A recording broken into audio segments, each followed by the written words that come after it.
हाय everyone. So IBPS PO means बहुत ही करीब है, ठीक है। और अभी तक आप लोगों को अगस्त तक की सारी रिकॉर्डिंग मिल जाएगी मंथली, वो आपको बैच में भी मिल गई होगी। करंटली अभी हम लोग क्या करने वाले हैं, अभी हम लोग कैप्सूल जो है ना उसको एक बार ही रिविजन कर लेंगे, बिकॉज कैप्सूल पूरा कंपाइल्ड होता है। तो उसमें जो भी इंपॉर्टेंट न्यूज है उसकी एक बार ही क्या कर लेंगे, रिविजन कर लेंगे, ताकि PO मीन्स के पहले पहले एक पूरा आइडिया हो जाए कि कैसे क्या पेपर आता है और कैसे कैसे क्वेश्चन आ सकते हैं। उसके हिसाब से हम अपनी तैयारी को भी पूरी कर देंगे, ठीक है। तो चलो शुरू करते हैं, कैप्सूल देखते हैं, ठीक है।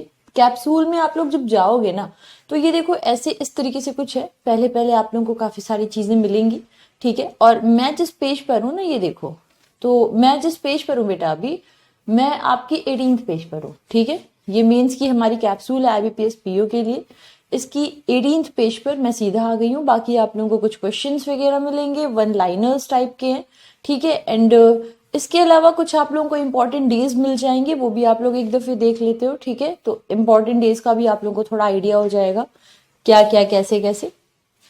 डेली क्लास जो किया उसके लिए तो इजी है ही, और इसी के साथ साथ अपन क्या करेंगे, पूरी पूरी एक दफे कैप्सूल की रिवीजन कर डालेंगे, ठीक है। तो शुरू करते हैं और देख लेते हैं क्या क्या इंपॉर्टेंट है, ठीक है। शुरुआत करते हैं। इसमें जो हमारी शुरुआत हो रही है वो हो रही है नेशनल न्यूज से, जैसे आप लोग देख सकते हो।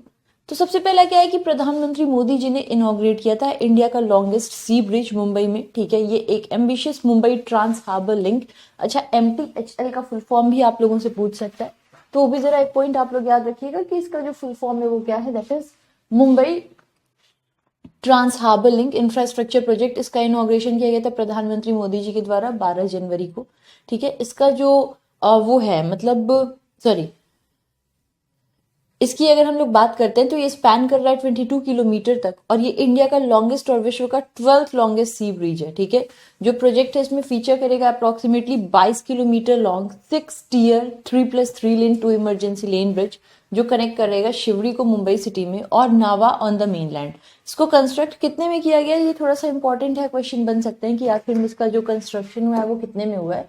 तो बेटा इसका जो कंस्ट्रक्शन हुआ है वो हुआ है अप्रोक्स आपका 17,843 करोड़ में, ठीक है। ये थोड़ा सा इंपॉर्टेंट है, याद रखने वाली। अगला देखिएगा, वाइस प्रेसिडेंट जगदीप धनखड़ जी ने इनॉग्रेट किया है स्टार्टअप एक्सपो इन कठुआ, ठीक है। तो अभी फिलहाल में जो वाइस प्रेसिडेंट हैं जगदीप धनखड़, इन्होंने इनॉग्रेट किया था स्टार्टअप एक्सपो को कठुआ में। 25 स्टार्टअप से नॉर्थ स्टेट से जो शोकेस कर रहे हैं अपने प्रोडक्ट्स को इस इवेंट में। 6 वुमेन एंटरप्रेन्योर्स भी हैं जो इसमें पार्टिसिपेट करेंगे एक्सपो में। जो थीम था वो क्या था, हाँ, थीम वगैरह आपसे एग्जामिनेशन में अक्सर पूछता है, तो थीम को लेके आप लोग थोड़े से सर्टेन रहिएगा। Emerging startup trends in north India, ठीक है। अब अगर हम लोग बात करते हैं तो union science technology minister doctor Jitendra Singh जी,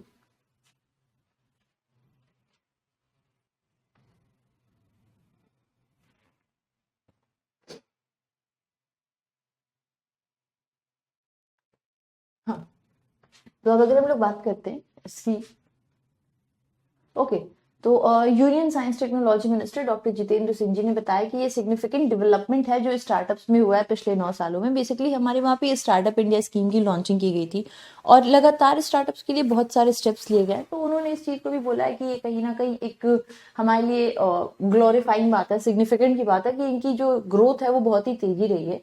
इसके अलावा इन्होंने ये भी बताया है कि जो नंबर ऑफ स्टार्टअप्स हैं पिछले 9 सालों में 350 थे 2014 में, आज के समय में 1 लाख तक स्टार्टअप्स हो गए हैं। तो ये भी इनका कहना था कि भाई जिस तरीके से स्टार्टअप्स ग्रो कर रहे हैं वो भी अपने देश के लिए एक बड़ी बात है, ठीक है। चलिए देखिएगा, इंडिया को बोला गया है कि ये ये largest metallurgical coal importer in the world बन जाएगा बाई 2026, ठीक है। तो इसमें क्या बताया जा रहा है, इंटरनेशनल एनर्जी एजेंसी, इन्होंने बोला है कि बेसिकली ग्लोबल मेटलर्जिकल कोल ट्रेड को प्रोजेक्ट किया गया है कि ये 2% तक बढ़ के 353 मिलियन टन तक हो जाएगा बाय द ईयर 2026, ठीक है। तो ऐसा इन्होंने बताया है।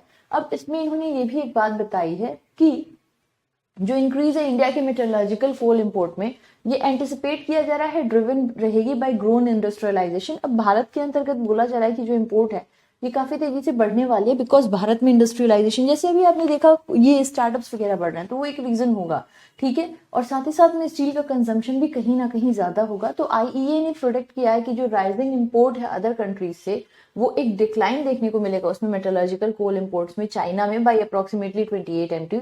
आईईए ने ये भी कहा है कि जो इंपोर्ट होगा इंडिया में ये 16 मिलियन टन तक बढ़ जाएगा या 21% तक बढ़ जाएगा बाई 2026। क्या ये क्वेश्चन आने के चांस हैं? बहुत रेयर, लेकिन अगर आएगा तो बहुत ही टफ क्वेश्चन साबित होगा, इसलिए यहाँ आने के चांसेस बेशक है, बट हाँ बहुत ही कम, ठीक है। डिफेंस मिनिस्टर राजनाथ सिंह जी ने इनॉग्रेट किया है ऑल गर्ल्स सैनिक स्कूल इन मथुरा, ठीक है। तो डिफेंस मिनिस्टर राजनाथ सिंह जी ने इनॉग्रेट किया है इंडिया का पहला ऑल गर्ल्स सैनिक स्कूल सांवित गुरुकुलम वृंदावन मथुरा उत्तर प्रदेश में। ये स्कूल जो है ये पार्ट है इनिशिएटिव टू एस्टैब्लिश 100 न्यू सैनिक स्कूल्स, ठीक है। तो बेसिकली 100 न्यू सैनिक स्कूल्स को जो इन्हें स्टैब्लिश करना है, कहीं ना कहीं ये भी उसका एक पार्ट है। अब अगर हम बात करते हैं, इसमें 870 स्टूडेंट्स की कैपेसिटी है, सीबीएसई एफिलिएटेड स्कूल होगा ये, ठीक है।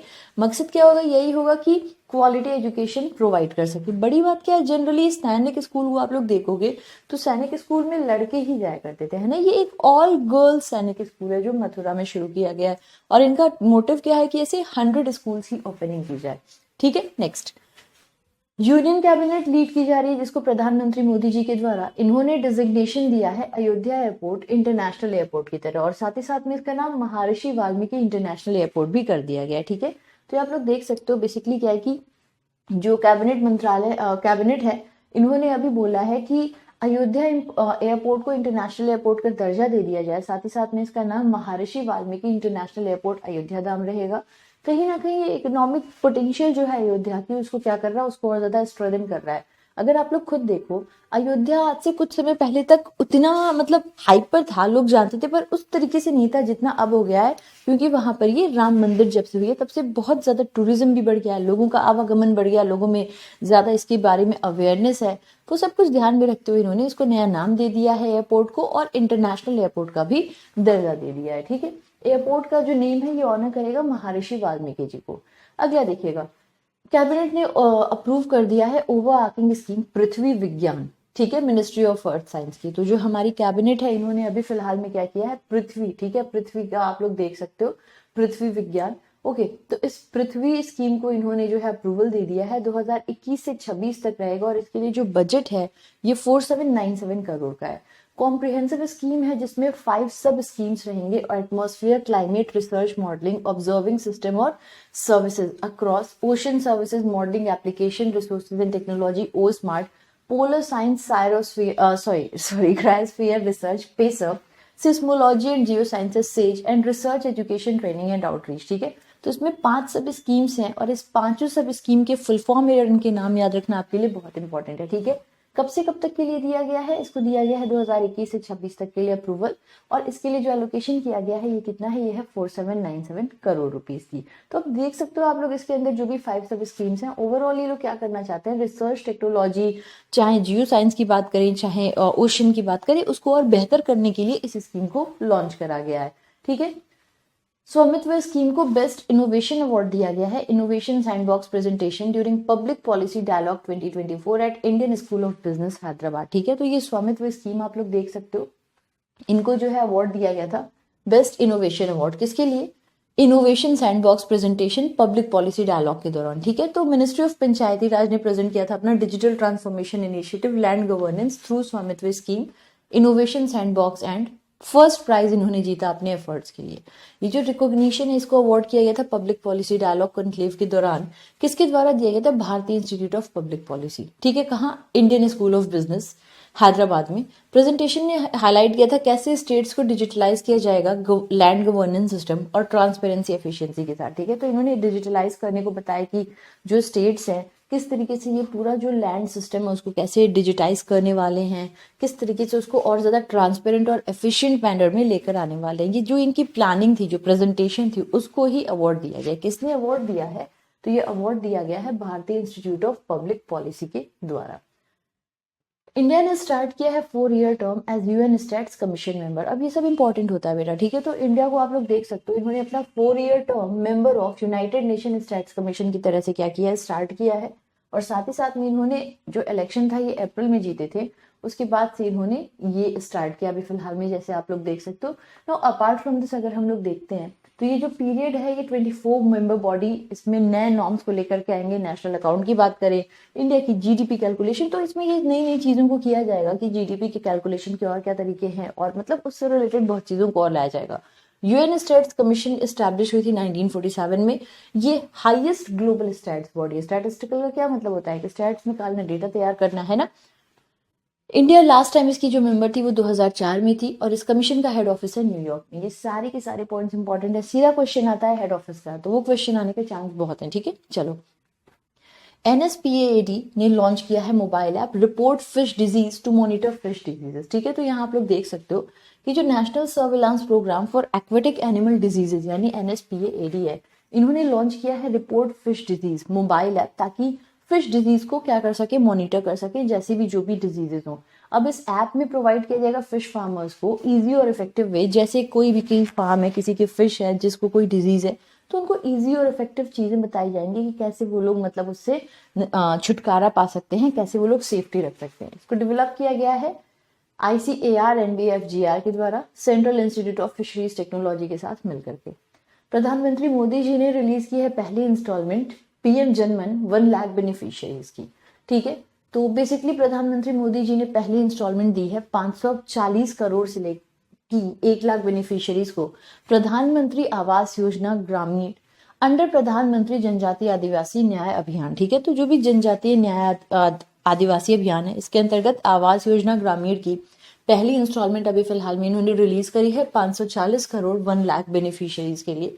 जब से इसको लॉन्च किया गया नवंबर 2023 में, तब से जनमन स्कीम की हम बात करें, इसका जो मेन मोटिव होता है वो होता है जो पर्टिकुलरली वल्नरेबल ट्राइबल ग्रुप होते हैं, जैसे जो बंजारे वगैरह होते हैं, उनके लिए ये स्कीम टारगेट कर रही है खास तौर पर, और उनको एक बेहतर उनका सोशो इकोनॉमिक स्टेटस, उनका जीवन यापन, उनका सोशल स्टेटस ये बेहतर किया जा सके, इसलिए जनमन योजना लाई गई थी, ठीक है। इसमें आप जैसे देख सकते हो 4700 करोड़ तक के जो प्रोजेक्ट्स हैं उनको क्या किया गया है, उनको अप्रूवल दिया गया है 9 अलग अलग इंडस्ट्रीज में। इसी के अंतर्गत आवास योजना के लिए क्या की गई है, इंस्टॉलमेंट को अभी रिलीज किया गया है, ठीक है। यूनियन मिनिस्टर हरदीप सिंह पुरी ने लॉन्च किया है पहला पायलट प्रोजेक्ट, ताकि जेट फ्यूल बनाया जा सके अल्कोहल से पुणे में, ठीक है। तो union petroleum natural gas minister Hardeep Singh Puri, now you have to look at it कि अभी भी फिलहाल में अगर हम लोग बात करते हैं तो ये जो मंत्रालय है पेट्रोलियम मिनिस्ट्री, क्या ये अभी भी इन्हीं के पास में है या समय के साथ में ये बदला है, ठीक है। तो ये हम लोग को जरा सा एक चीज देखनी होगी, who is having the ministry of petroleum in our country, ठीक है। क्वेश्चन बनते हैं यहाँ से, तो ये आप सभी लोगों को एक दफे देखनी होगी कि जब इलेक्शन हुआ है उस इलेक्शन के बाद से क्या इसमें कोई बदलाव आया है या फिर नहीं आया है, ठीक है। तो अगर हम लोग बात करते हैं कि कौन है, हरदीप सिंह पुरी जी हैं, ठीक है। बिकॉज कलेक्टिव है ना, कैप्सूल में बहुत सारी चीजें हैं, तो कुछ न्यूज पहले की कुछ बाद में कलेक्टिव आपको मिलेंगी, इसलिए हमें ये चीज देखते चलना है। खैर अभी फिलहाल में हरदीप सिंह पुरी जी की हम लोग बात करते हैं, इस पोजीशन पर है। अब इन्होंने लॉन्चिंग करी थी पहला पायलट प्रोजेक्ट की प्रोड्यूस किया जा सके जेट फ्यूल अल्कोहल से पुणे में। जो प्रोजेक्ट है ये लोकेटेड है प्राज उद्योग group R&D department Pirangut industrial estate, जिसका मकसद होगा सस्टेनेबल एविएशन फ्यूल को बनाना। बिकॉज जो चीज डालते हैं हम लोग जैसे हवाई जहाज में जिस फ्यूल से चलाते हैं बहुत नुकसान करती है, तो वैसा ना हो, ठीक है। जो इनॉग्रेशन है इसको अटेंड किया गया है प्राज प्रेसिडेंट प्रमोद चौधरी जी के द्वारा along with officials from Indian oil and other oil companies. अगला देखिए, IREDA ने रिलीज किया है विजिलेंस जर्नल पहल, ठीक है। तो IREDA जो है इन्होंने रिलीज किया है पहल, ठीक है। ये बेसिकली विजिलेंस डिपार्टमेंट का है। जो जर्नल है इसको अनवील किया गया था IREDA के चेयरमैन मैनेजिंग डायरेक्टर के द्वारा, ठीक है। IREDA की फाउंडेशन हुई थी 1987 में। पब्लिक सेक्टर एंटरप्राइजेज है जिसका काम होता है फाइनेंशियल असिस्टेंस देना उनको जो रिन्यूएबल एनर्जी के सेक्टर में कुछ काम कर रहे हैं, उनको फाइनेंशियल असिस्टेंस देने का ये काम करता है। अमित शाह जी ने एक किताब की लॉन्चिंग करी है, promise nation honourable Shri Narendra Modi the maker of new India. तो अमित शाह जी ने इस किताब की लॉन्चिंग करी है, ठीक है। बेसिकली जो भी इनके काम और इनकी जो लाइफ रही है प्रधानमंत्री मोदी जी की, उसको इसमें हाईलाइट किया गया है। इन्होंने हाईलाइट किया है कैसे प्रधानमंत्री मोदी ने इंडिया के सिविलाइजेशनल वैल्यूज को रिवाइव किया है पिछले दशक में, कैसे इंडिया के ट्रू एसेंस को इन्होंने जगाया है। ब्रायल बुक होगी तो ब्रायल बुक से क्या होता है, उठी उठी होंगे अक्षर जिससे कि जो लोग नेत्रहीन है वो भी पढ़ सके। तो ये ब्रायल बुक उनकी भी मदद करेगी कि वो भी चीजों को यहाँ से क्या कर सके, पढ़ सके। प्रेसिडेंट द्रौपदी मुर्मू ने प्रेजेंट किया है best electoral practices award for the year 23 in New Delhi. ठीक है, तो द्रौपदी मुर्मू जी ने एम्फेसाइज किया है क्रूशियल रोल इलेक्शन कमीशन का, जो अपहोल्डिंग डेमोक्रेटिक डाइवर्सिटी। जाहिर बात है यार, इलेक्शन कमीशन का बहुत बड़ा रोल होता है सही तरीके से चुनाव को कराना, डेमोक्रेसी को मेंटेन करके रखना। ठीक है, तो उन्होंने जो है इसके रोल पर एम्फेसाइज किया है। इलेक्शन कमीशन एक्टिवली इंगेज कर रहा है वोटर्स के साथ, और 14th नेशनल वोटर्स डे भी मनाया गया, nothing like voting I vote for sure के थीम के साथ में। प्रेसिडेंट ने प्रेजेंट किया है बेस्ट इलेक्टोरल प्रैक्टिसेस अवार्ड 2023 का स्टेट और डिस्ट्रिक्ट ऑफिसर्स को उनके एक्सेप्शनल वर्क्स और आईटी सिक्योरिटी इलेक्शन मैनेजमेंट के लिए। ठीक है, देन ये आप लोग देख सकते हो, इंडिया ने लॉन्च किया है alliance for global good gender equity और equality at Davos World Economic Forum 2024। ठीक है, तो बेसिकली इंडिया ने लॉन्च करा था alliance for global good gender equity and equality Davos World Economic forum में। ठीक है, अब इसकी लॉन्चिंग की गई थी, इसको सपोर्ट किया गया है WEF और इंडियन गवर्नमेंट अलायंस। ये सीख करेंगे क्या कि बेस्ट प्रैक्टिसेस और बेहतर शेयरिंग की जा सके education, enterprise, health, women health, सभी चीज़ों में। ठीक है, तो बस आप लोगों को याद रखना कि हाँ, इंडिया ने क्या लॉन्च किया है और कहाँ पर लॉन्च किया, दिस इज इट। इससे ज़्यादा हमें बहुत ज़्यादा जानना नहीं है। वर्ल्ड इकोनॉमिक और फोरम एक इंडिपेंडेंट ऑर्गेनाइजेशन है, थिंक टैंक की तरह काम करती है, अपनी बहुत सारे रिपोर्ट्स वगैरह को लाती है, एनालिसिस देती है, ये सारे काम उनके होते हैं। ठीक है, डायमंड जुबली सेलिब्रेशन हुआ है सुप्रीम कोर्ट का इंडिया में, inaugurated by prime minister in New Delhi. तो प्रधानमंत्री मोदी जी ने इनॉग्रेट किया है diamond jubilee celebration supreme court का भारत के अंदर नई दिल्ली में। इन्होंने तमाम टेक्नोलॉजी इनिशिएटिव्स की लॉन्चिंग करी थी, जैसे supreme court reports SCR, digital court 2.0 और एक नया सुप्रीम कोर्ट का वेबसाइट। जो डिजिटल सुप्रीम कोर्ट रिपोर्ट है, इसमें 519 वॉल्यूम है सुप्रीम कोर्ट जजमेंट्स के 1950 से, और ये कवर करेगा 36,000 केसेस को। जो डिजिटल कोर्ट 2.0 एप्लीकेशन है, ये इलेक्ट्रॉनिक कोर्ट रिकॉर्ड्स देगा डिस्ट्रिक्ट कोर्ट जजेस को। इंडिया ने नॉमिनेट किया है Maratha military landscape 2024-25 UNESCO world heritage list के लिए। तो जो मिनिस्ट्री ऑफ कल्चर है, इन्होंने अनाउंस किया है कि इंडिया नॉमिनेट कर रही है मराठा मिलिट्री लैंडस्केप को, कि ये यूनेस्को वर्ल्ड हेरिटेज लिस्ट में अपना नाम दर्ज कराया जा सके इसका 2024-25 की साइकिल में। ठीक है, इसके अलावा जैसे आप लोग देख सकते हो, Suvarnadurg fort was part of this historic Maratha military landscape. जो नॉमिनेशन है रिप्रेजेंट करेगा इनका एक्स्ट्रा ऑर्डिनरी फोर्टिफिकेशन। 12 कॉम्पोनेंट्स कौन कौन से हैं वो आपके सामने है कि ये वो कॉम्पोनेंट्स हैं जिनकी एडिशन की बात की गई है। ठीक है, नेक्स्ट देखिएगा, Indian Institute of Mass communication को डिक्लेयर किया गया है डीम्ड टू बी यूनिवर्सिटी। तो जो Indian Institute of Mass communication है, एक प्रोमिनेंट इंस्टीट्यूशन है जर्नलिज्म और मास कम्युनिकेशन का, इसको डीम्ड टू बी यूनिवर्सिटी क्या किया गया है, डिक्लेयर किया गया है UGC के रिकमेंडेशन पे।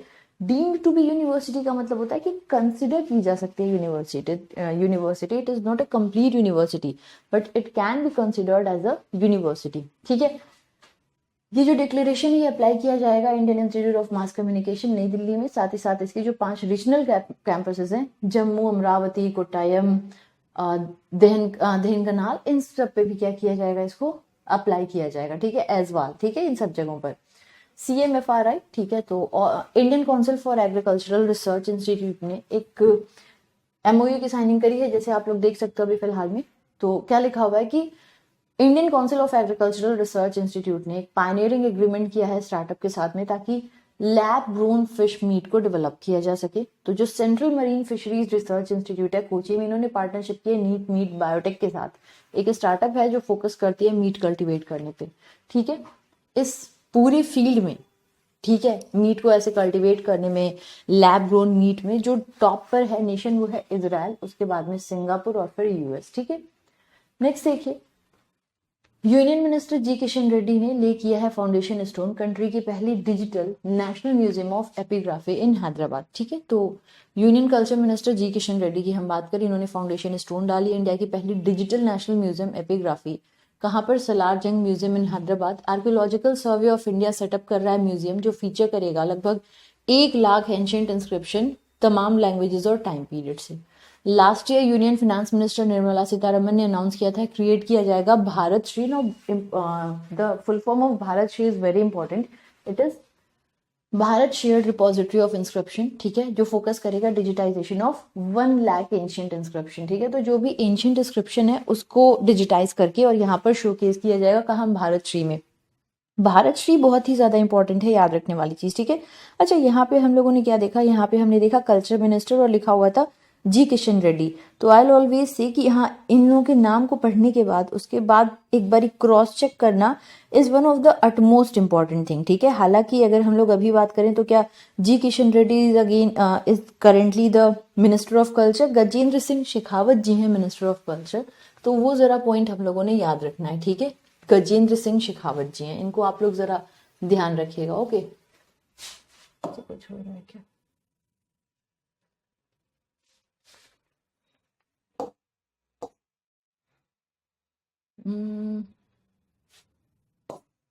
क्या देखिए, नेशनल साइंस डे की थीम को अनवील किया गया है जितेंद्र सिंह जी के द्वारा, ठीक है। तो यहाँ पे आप लोग देख सकते हो अभी फिलहाल में कि हाँ, union minister of science technology doctor Jitendra Singh ji ने अनाउंस किया है कि जो थीम होगा नेशनल साइंस डे का, indigenous technologies for Viksit Bharat in New Delhi में, जो थीम है ये हाईलाइट कर रहा है फॉस्टर करना पब्लिक अप्रिशिएशन। बहुत ज्यादा इंपॉर्टेंट नहीं है, बस ये याद रखिएगा कि यहाँ नेशनल साइंस डे को हर साल 28 फरवरी को ऑब्जर्व करते हैं। इंडिया, टर्की और कतर को नेम किया गया है guest of honour at 2024 world government summit in Dubai, ठीक है। तो इंडिया, तुर्की और कतर को डिजिग्नेट किया गया है guest of honour world government summit के दौरान, ठीक है। जो समिट है इसका थीम है शेपिंग फ्यूचर गवर्नमेंट्स और ये फीचर करेगा 25 हेड ऑफ गवर्नमेंट और state from around the world. जो डेलीगेशन है तुर्की, इंडिया, कतर, ये लीड किए जाएंगे प्रेसिडेंट रिसेप तैयब अर्दोगन के द्वारा। प्रधानमंत्री मोदी जी और prime minister and foreign minister Sheikh Mohammed Abdul Rahman, ये लोग भी यहाँ पर प्रेजेंट थे, ठीक है। एक नया पोर्टल आया है जिसको लॉन्च किया गया है union minister for animal husbandry infrastructure development, ठीक है। तो union minister of fisheries, animal husbandry और डेयरिंग श्री पार्षोत्तम, अच्छा again who is the current animal husbandry ministry, ठीक है। तो क्या ये पार्षोत्तम रूपाला जी के पास में है या ये लालन सिंह जी के पास में है, ठीक है। तो ये भी एक इंपॉर्टेंट पॉइंट है बेटा। अगेन मैं जैसे आपसे कहती हूँ कि भाई ये बड़ी इंपॉर्टेंट चीजें हैं, ये इसमें कुछ चेंजेस हुए हैं, कुछ बदलाव किए गए, तो इनके नाम को याद रखना हमारे लिए बहुत बहुत बहुत ज्यादा जरूरी है। फिलहाल में ये इस पोजिशन पर नहीं है, फिलहाल में इस पोजिशन पर कौन है, लालन सिंह, ठीक है, राजीव रंजन सिंह है। तो इन्होंने लॉन्च किया था एक updated portal animal husbandry infrastructure development fund का और रिलीज किया था radio jingle at an event in New Delhi, ठीक है। ये क्रेडिट गारंटी स्कीम है। क्रेडिट गारंटी में क्या होता है कि ये होता है कि भाई अगर कल को कुछ हो भी जाता है और आप मतलब जो भी चीज है वो उसमें कोई नुकसान होता है तो सरकार अपने एंड से उसका भरपाई करने को तैयार होती है, ठीक है। नेक्स्ट देखिए, गवर्नमेंट ने अप्रूवल दिया था AHIDF को 2025-26 तक के लिए 3 साल के लिए एक्सटेंड कर दिया था, इसके लिए 30,000 करोड़ रुपए भी दिए थे। नेक्स्ट देखिएगा, प्रधानमंत्री मोदी जी ने इनॉग्रेट किया है इंडिया का लॉन्गेस्ट केबल स्टाइड ब्रिज, ठीक है। तो केबल से है लगा हुआ केबल स्टेट ब्रिज है, ये इंडिया का लॉन्गेस्ट है, जिसका नाम है सुदर्शन सेतु। गुजरात की देवभूमि द्वारका डिस्ट्रिक्ट में है। अपने विजिट के सेकेंड डे, मतलब ये गुजरात में विजिट की तो उसके सेकेंड डे में इन्होंने इसका इनॉग्रेशन किया था, ठीक है। और जैसे आप लोग देख सकते हो ये 4.77 किलोमीटर लंबा है, जिसको सिग्नेचर ब्रिज भी कह रहे हैं। इसको बनाया गया है 978 करोड़ की कॉस्ट पर।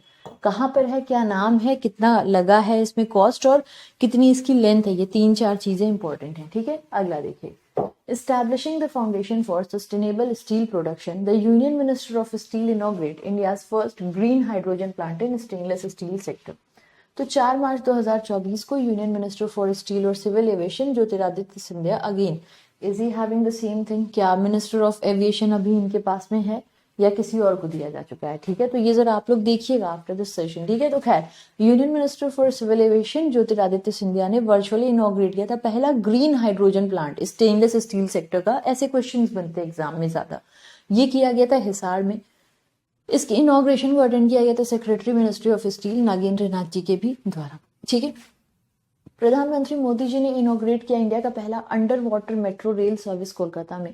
तो भारत का नया मेट्रो लाइन है हावड़ा मेडन एस्प्लेनेड सेक्शन। ये कंट्री का पहला ट्रांसपोर्टेशन टनल है बीनीथ मेजर रिवर, ठीक है। उसके अंदर इसको पास किया गया है रिवर हुगली से, जो सेपरेट करेगा कोलकाता और हावड़ा को।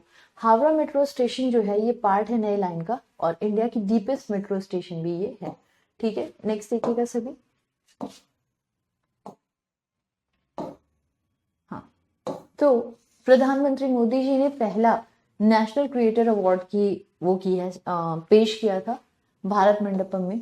तो इन्होंने एड्रेस किया था गैदरिंग को एक इवेंट में, और नेशनल क्रिएटर अवार्ड उनको दिया जा रहा था जिन्होंने अलग अलग फील्ड में अपने storytelling, social change, advocacy, इन सबसे कहीं ना कहीं कुछ चेंजेस लाए हैं।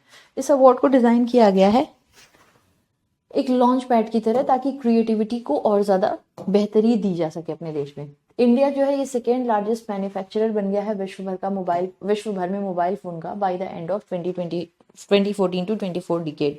एक्चुअली अभी कुछ दिन पहले न्यूज भी आ रही थी कि मोबाइल फोन मैन्युफैक्चरिंग से हमने जितना इंसेंटिव दिया है उससे ज्यादा इन्वेस्टमेंट और उससे ज्यादा फायदे हम लोग अपने देश में लिए हैं। ठीक है, खैर, तो फोन मैन्युफैक्चरिंग में भारत जो है ये विश्व का दूसरा सबसे बड़ा मैन्युफैक्चरर बन चुका है। ठीक है, 97% सेल्फ सफिशिएंट, 78 हुआ करता था, अब 97 है। 3% मोबाइल फोन्स हैं जो इंपोर्ट किए जा रहे हैं। इंडिया का mobile phone production 20 lakh crore को जो है 20 लाख करोड़ तक आ चुका है।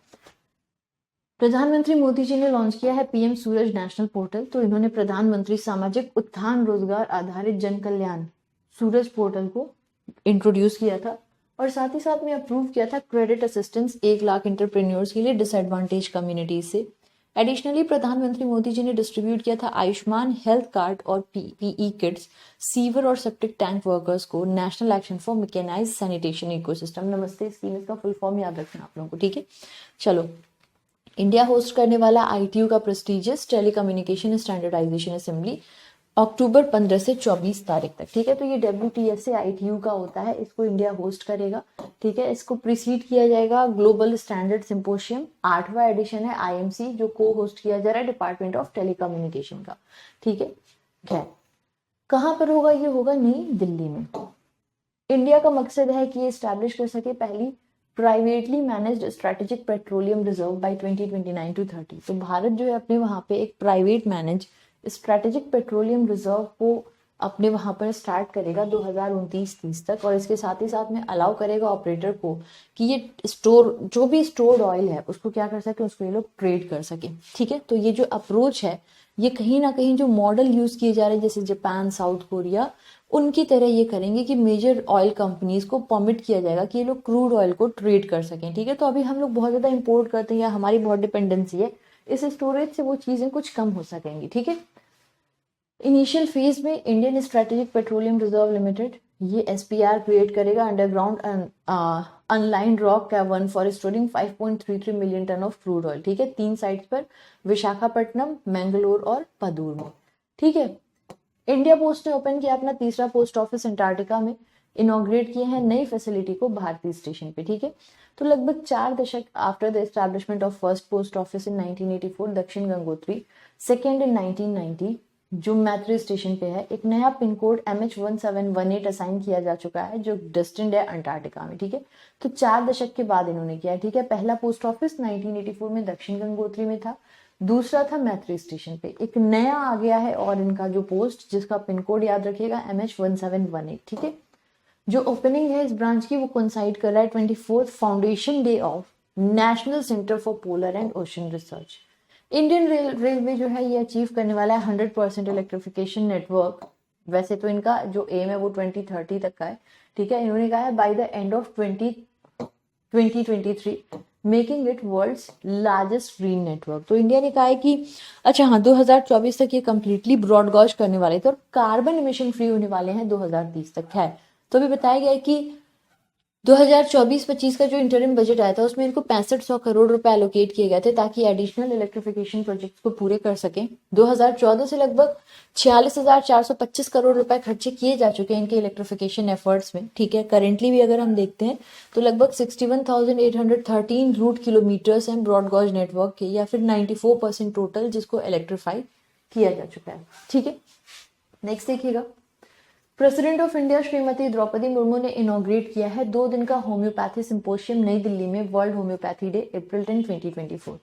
तो ऑर्गेनाइज किया गया था central council of research in homoeopathy. Symposium theme था empowering research enhancing proficiency reflecting its relevance to 21st century. जो फोकस है रिसर्च का वो है प्रोफिशिएंसी पे और एक्सपेक्ट किया जा रहा है कि बूस्ट करेगा acceptance and popularity of homeopathy.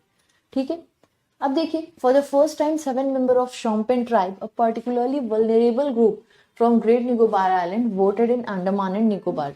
तो एक ही सीट है यहाँ पर इस आइलैंड अंडमान निकोबार में। ठीक है, उसके लिए पहली बार वहाँ की एक बहुत ही वल्नरेबल ट्राइब है जो अभी तक कभी वोट नहीं की थी, ये पहली बार की है, शॉम्पेन ट्राइब, इन्होंने वोट किया है उसके लिए।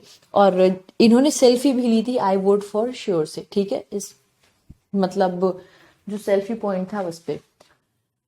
इंडिया वर्ल्ड एनर्जी कांग्रेस 2024 में पार्टिसिपेट की है, तो इंडिया अपने जो भी इनोवेटिव टेक्नोलॉजीज हैं उनको यहाँ पर क्या करेगी, उनको शोकेस करेगी, ठीक है।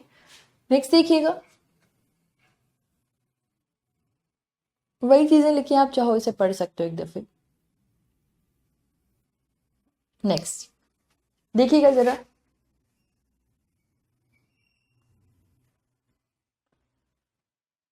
पहला कॉन्स्टिट्यूशन पार्क आ रहा है पुणे में, जिसको डेवलप किया जाएगा इंडियन आर्मी और पुनीत बालन ग्रुप के द्वारा। इसको इनॉग्रेट किया जाएगा lieutenant general Ajay Kumar Singh, GOC in C of the southern command. जो पार्क है ये ऑनर करेगा फाउंडिंग लीडर्स इंडियन कॉन्स्टिट्यूशन के और सिंबलाइज करेगा यूनिटी कमिटमेंट, ठीक है। तो इस बार बेसिकली कॉन्स्टिट्यूशन एडॉप्शन के 75 ईयर्स कंप्लीट हो जाएंगे, ठीक है। 26 नवंबर 1949 को हुआ था। तो एक कॉन्स्टिट्यूशन म्यूजियम भी आने वाला है जो जेपी ग्रुप करेगी और यूनिवर्सिटी करेगी। और यहाँ पे आप देख सकते हो कॉन्स्टिट्यूशन पार्क है जिसको इनॉग्रेट किया गया है अजय कुमार सिंह जी के द्वारा, डेवलप किया गया है इंडियन आर्मी और पुनीत बालन ग्रुप के द्वारा। कहाँ पर, ये है आपकी हाँ भाई, ये आप लोगों की पुणे में, ठीक है। अगला देखिएगा जरा सभी लोग ध्यान से, 1 सेकेंड, 1 सेकेंड मुझे बस दीजिएगा।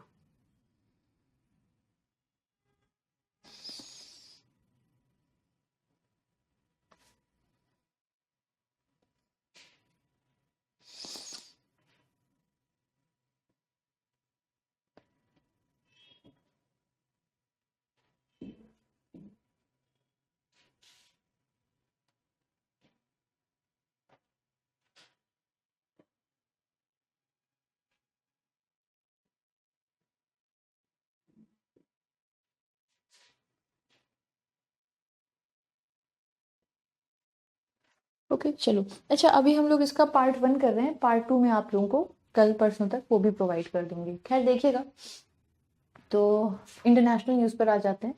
किर्गिस्तान ने डिक्लेयर किया है स्नो लेपर्ड को नेशनल सिंबल की तरह, ठीक है। तो किर्गिस्तान जो है इन्होंने डिजिग्नेट किया है स्नो लेपर्ड को अपना नेशनल सिंबल। जो स्नो लेपर्ड ये रिप्रेजेंट करता है नेचुरल वेल्थ, कल्चरल प्रॉस्पेरिटी और health of mountain ecosystem. Kyrgyz government ने डेवलप किया है एक लोगो और एक्सप्लोर किया अपना जो भी यूज है वेरियस कंटेक्स्ट में और डिफाइन किया इसके सिंबॉलिक मीनिंग, ठीक है। तो उतना हमें नहीं जानना, हमें जानना है कि हाँ किर्गिस्तान ने स्नो लेपर्ड को अपना नेशनल सिंबल डिक्लेयर किया है, ठीक है। चाइना ओवरटेक किया जापान को वर्ल्ड बिगेस्ट व्हीकल एक्सपोर्टर के रूप में। तो चाइना की जो लीडरशिप है इलेक्ट्रिक व्हीकल में, ये हेल्प की है इसको कि मतलब इलेक्ट्रिक व्हीकल सबसे ज्यादा यही बनता है, सबसे ज्यादा ये लोग डिलीवर करते हैं, तो ये इनकी कहीं ना कहीं हेल्प की है कि इनको वर्ल्ड लार्जेस्ट व्हीकल एक्सपोर्टर बना सके, ठीक है, पिछले साल में। 1 सेकेंड बस,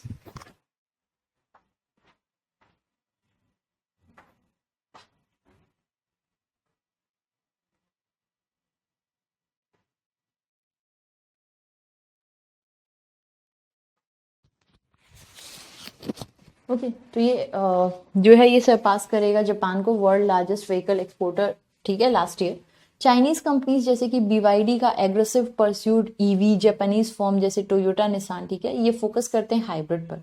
तो अभी फिलहाल में चाइना ने बहुत ही तेजी से अपनी प्रोडक्शन को बढ़ाई है और इसी के साथ ही साथ में ये बताया जा रहा है कि जो चाइना है ये जापान को ओवरटेक कर चुका है विश्व की सबसे ज्यादा बड़ी व्हीकल एक्सपोर्टर में। माल्टा ज्वाइन की है आईएसए को 119th मेंबर कंट्री के रूप में। तो ये आप लोग इधर देख सकते हो कि हाँ भाई,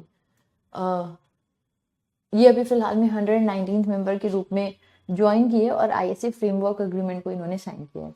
स्वीडन ने ऑफिशियली ज्वाइन कर लिया नाटो को और जो बहुत समय से एक न्यूट्रलिटी थी उसको भी इन्होंने समाप्त करके फाइनली ज्वाइन कर लिया है।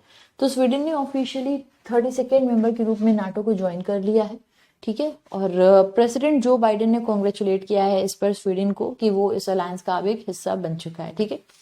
पनामा 97th मेंबर बना है। जो अच्छा, एक होता है अग्रीमेंट पे साइन करना, एक होता है रेटिफाई करना। जब सब कुछ हो जाएगा तो फिर फाइनल अग्रीमेंट पे साइन करके उसका सदस्य होते हैं। तो पनामा 97th मेंबर है जो रेटिफाई किया है इंडियन इंटरनेशनल सोलर अलायंस को, ठीक है। तो देखिएगा इन्होंने रेटिफाई किया और ये 97th मेंबर बन चुका है। Ministry of external affair spokes person Randhir Jaiswal ने अनाउंस की है इस न्यूज को। पनामा का जो डेडिकेशन है सस्टेनेबल एनर्जी को लेके, ये हाईलाइट किया गया था जब एम्बेसडर यसील बुरेलो प्रेजेंट किए थे instrument of ratification to joint secretary. ठीक है। France inscribe right to abortion in its constitution as world marks international women's day. ठीक है, तो इंटरनेशनल वुमेन्स डे 8 मार्च को होता है। उसी दिन जो है फ्रांस ने इंस्क्राइब किया है राइट टू अबॉर्शन अपनी कॉन्स्टिट्यूशन में। ठीक है, जैसे आप लोग देख सकते हो एक बहुत ही बड़ा एडवांसमेंट है महिलाओं के अधिकार की। अगर हम बात करें तो ये फॉलो करेगा जनवरी 2024 में जो पार्लियामेंट्री अप्रूवल दिया गया था इस अमेंडमेंट में कि अबॉर्शन को एक गारंटीड फ्रीडम बनाना चाहिए। भले लीगैलिटी है लेकिन इसको एक गारंटीड फ्रीडम के रूप में बनाना चाहिए। ठीक है।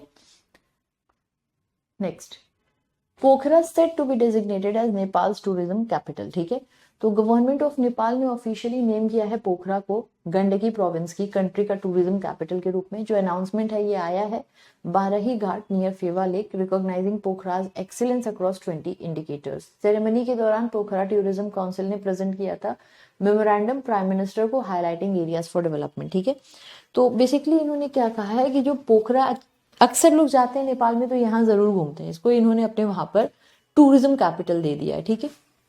फिर अनटैड यानी United Nation Conference on Trade and Development ने रिब्रांड किया खुद को United Nation Trade and Development to commemorates in anniversary. ठीक है, तो अनटैड हुआ करता था, इन्होंने अपने नाम को चेंज कर लिया या रीब्रांड कर लिया है यूएन ट्रेड और डेवलपमेंट के नाम से। 60th एनिवर्सरी पर इन्होंने ऐसा किया है। ठीक है, जो नई आइडेंटिटी है ये कहीं ना कहीं जो इनका इम्पैक्ट है और एडवोकेसी है डेवलपिंग कंट्रीज के लिए उसको फोकस कर रहे हैं कि हम लोग किस तरह से डेवलपिंग कंट्रीज पर फोकस्ड हैं। ठीक है। वर्ल्ड ट्रेड ऑर्गेनाइजेशन ने सेलिब्रेट किया है 30 ईयर्स हिस्टोरिक मरक्केश एग्रीमेंट के बाद से। ठीक है, तो पहले गैट हुआ करता था। ठीक है, बट जो गैट था, अगर उसकी बात करते हैं general agreement on tariff and trade, वो इंस्टीट्यूट की तरह ना हो कि एक अग्रीमेंट की तरह हुआ करता था और उससे बहुत सारी कंट्रीज बेनिफिट नहीं कर पाती थी। फिर मरक्केश एग्रीमेंट के बाद से WTO आया। ठीक है, तो इनकी अभी स्थापना के 30 वर्ष पूरे हुए हैं, उसी को इन्होंने सेलिब्रेट किया है। ठीक है, मरक्केश एग्रीमेंट पे 123 कंट्रीज ने साइन किया था, एस्टैब्लिश हुआ था 1995 में। ठीक है, फिर पिछले 3 दशक में WTO ने एक बहुत बड़ा रोल प्ले किया है ग्लोबल ट्रेड को बढ़ावा देने में। दुबई प्लान कर रहा है विश्व का सबसे बड़ा एयरपोर्ट टर्मिनल अल मखदूम इंटरनेशनल पे बनाने का। तो दुबई ने अनवील किया अपने प्लान की कंस्ट्रक्ट करेगा विश्व का सबसे बड़ा एयरपोर्ट टर्मिनल अल मखदूम इंटरनेशनल एयरपोर्ट पे और ट्रांसफॉर्म करेगा एविएशन इंडस्ट्री को दुबई का रोल की ग्लोबल ट्रांसपोर्ट हब में बढ़ाते हुए। नेक्स्ट, रामचरितमानस, पंचतंत्र और हाँ, तो अभी फिलहाल में जो है ये जैसे आप लोग देख सकते हो। ठीक है, मानस, पंचतंत्र और सह्याद्री लोका लोकाना, इनको ऐड किया गया है यूनाइटेड नेशन की memory of world Asia Pacific regional register में। अच्छा, ये यूनेस्को की बात हो रही है, यूएन की एक एजेंसी होती है यूनेस्को। ठीक है, तो अभी इन तीनों को ऐड कर दिया गया है यूनेस्को की memory of world Asia Pacific regional register में। साथ ही साथ में एक मेजर माइलस्टोन है इंडिया के लिए, जो है 2024 की रजिस्टर। इसमें 20 आइटम्स हैं इस रीजन के, चाइना से हैं कुछ आइटम्स, कुछ इंडोनेशिया, कुछ मलेशिया, मंगोलिया, इसमें इंडिया के भी 3 ऐसे वो हैं किताबें। ओके, वेनेजुएला पहली कंट्री है जो लूज कर रही है सभी glaciers as last one downgraded to ice field. ठीक है, तो वेनेजुएला ऐसी पहली कंट्री बन चुकी है मॉडर्न हिस्ट्री की जिसने अपने सारे के सारे ग्लेशियर्स को लूज कर दिए हैं। Last glacier Pico Humboldt 1 substantial, ये डिमिनिश होकर 2 हेक्टेयर में आ चुका है और अब इसको एक आइस फील्ड का नाम दिया जा चुका है। जो कंट्री है इसके 6 glacier Sierra Nevada mountain range lost 5 by 2011। Spain 99th member बना आईएसए का, तो वो आप लोग देख सकते हो। ठीक है, कि स्पेन जो है इन्होंने आईएसए को ज्वाइन किया है 99th मेंबर की तरह से। इंस्ट्रूमेंट ऑफ रेटिफिकेशन को प्रेजेंट किया गया था एम्बेसडर जोस मारिया रेडायो डोमिनिक्स के द्वारा। आईएसए लॉन्च किया था ज्वाइंटली इंडिया और फ्रांस ने COP21 पेरिस में। आईएसए का मकसद होता है कि सोलर अलायंस को बेहतर हार्नेस किया जा सके। ठीक है, रशिया कंस्ट्रक्ट करेगा पहला nuclear power plant central Asia में, जो लोकेटेड है उज्बेकिस्तान में। उज्बेकिस्तान के जो प्रेसिडेंट है शफकत मिर्जियोयेव, ये अनाउंस किए हैं इसको एक मीटिंग के दौरान। ठीक है, नेक्स्ट, ये हमारे इंटरनेशनल न्यूज थी। याद रखिएगा अभी इन सबका सेकेंड पार्ट भी आएगा, अभी हम लोग फर्स्ट पार्ट कर रहे हैं, सेकेंड पार्ट मोस्ट प्रोबेबली कल परसों तक कर लेंगे। ठीक है,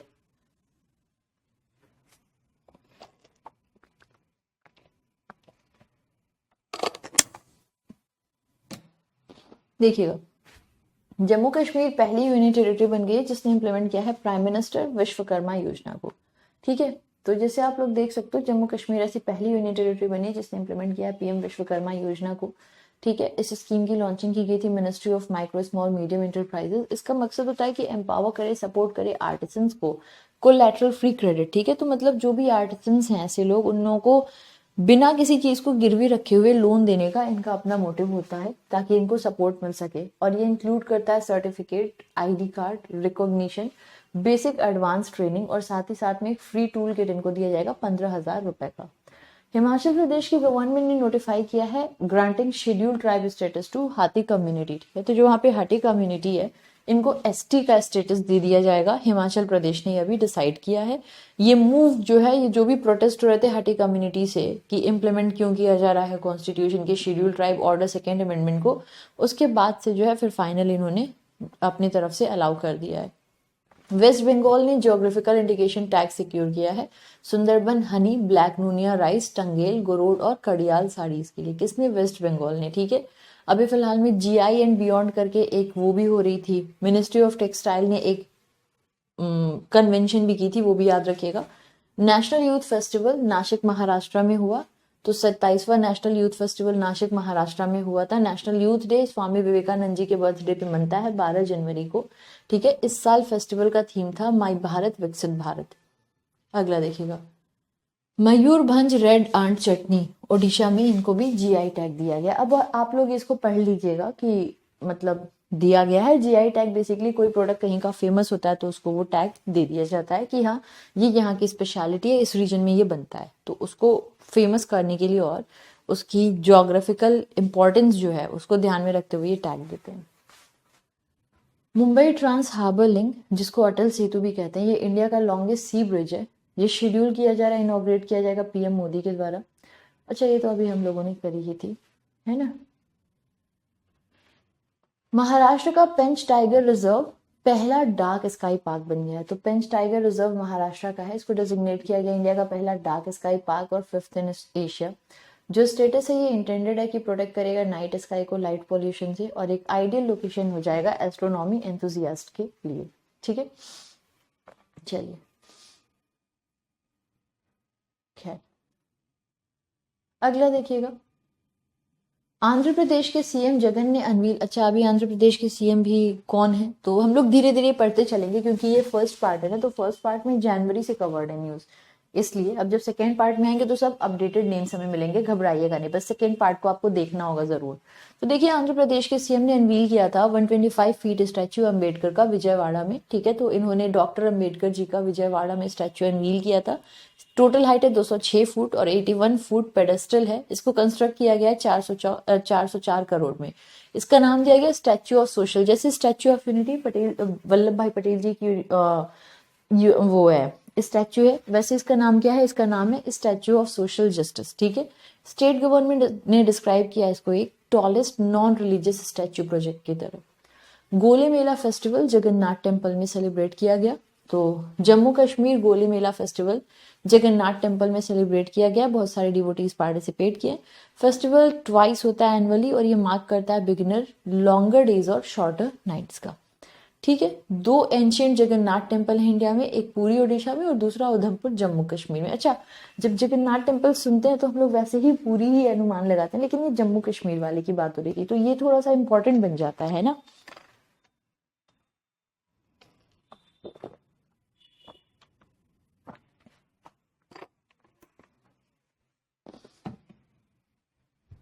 अगला, उत्तराखंड की असेंबली ने पास किया है यूसीसी बिल, पहला स्टेट बन गया है जिसने यूनिफॉर्म सिविल कोड को अपने वहां पर अप्लाई किया है।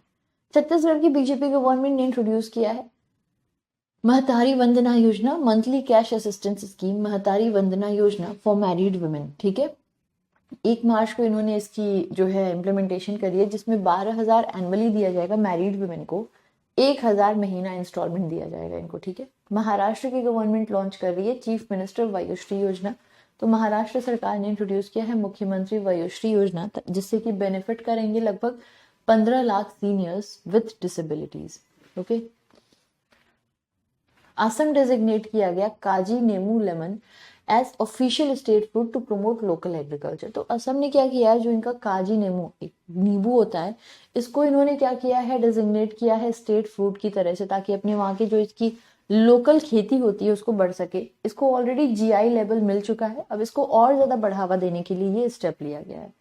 अरुणाचल प्रदेश ने अटेन किया है 100% सैचुरेशन हर घर जल स्कीम में और इमर्ज किया है पहला स्टेट नॉर्थ ईस्ट इंडिया में जल जीवन मिशन के अंतर्गत। तो वो आप लोग देख सकते हो कि जो अरुणाचल प्रदेश है, इन्होंने 100% सैचुरेशन अटेन किया है हर घर जल स्कीम के अंतर्गत, और पहला स्टेट बन चुका है नॉर्थ ईस्ट में जो ऐसा किया हो। क्योंकि नॉर्थ ईस्ट स्टेट है इसलिए थोड़ा सा ज्यादा इंपॉर्टेंट हो जाता है। पहला स्टेट है नॉर्थ ईस्ट का और 10वां है अपने देश में जिसने कंप्लीट सैचुरेशन इसके अंतर्गत पूरा कर लिया है। ठीक है, सेंट्रल गवर्नमेंट ने 3,96,541 करोड़ 541 लाख जो है, स्टेट गवर्नमेंट ने भी अपनी तरफ से 45,000 लाख दिए थे ताकि क्लीन और सेफ पाइप वाटर मिल सके सभी को अरुणाचल प्रदेश में। ओडिशा सरकार ने लॉन्च किया है Swayam scheme interest free loan to youth. ठीक है, तो ओडिशा सरकार की योजना है स्वयं स्कीम। ठीक है, ये सेल्फ एम्प्लॉयमेंट यूथ में लेकर के आएगा, उनको इंटरेस्ट फ्री लोन मिलेगा 1 लाख तक का रूरल और अर्बन एरियाज में। ये एलिजिबल रूरल अर्बन यूथ को दिया जाएगा 18 से 35 वर्ष में, जो भी योग्य हो और अपनी तरफ से कुछ अपना धंधा पानी करना चाहता हो वो इससे कर सकता है। Burhanpur central India banana city prepare किया है annual banana festival. Banana city of central India Burhanpur Madhya Pradesh में ऑर्गेनाइज कर रहा है अपना बनाना फेस्टिवल, जो 2 डे बनाना फेस्टिवल है। ये हो रहा है in collaboration with district administration और तमाम department under one district one product programme. ये सर्व करेगा एक प्रोग्राम की तरह जहां शोकेस किया जाएगा बुरहानपुर एग्रीकल्चरल प्रोवेस और इनवाइट करेंगे कंपनीज, एक्सपर्ट्स को और साइंटिस्ट को पूरे देश भर से।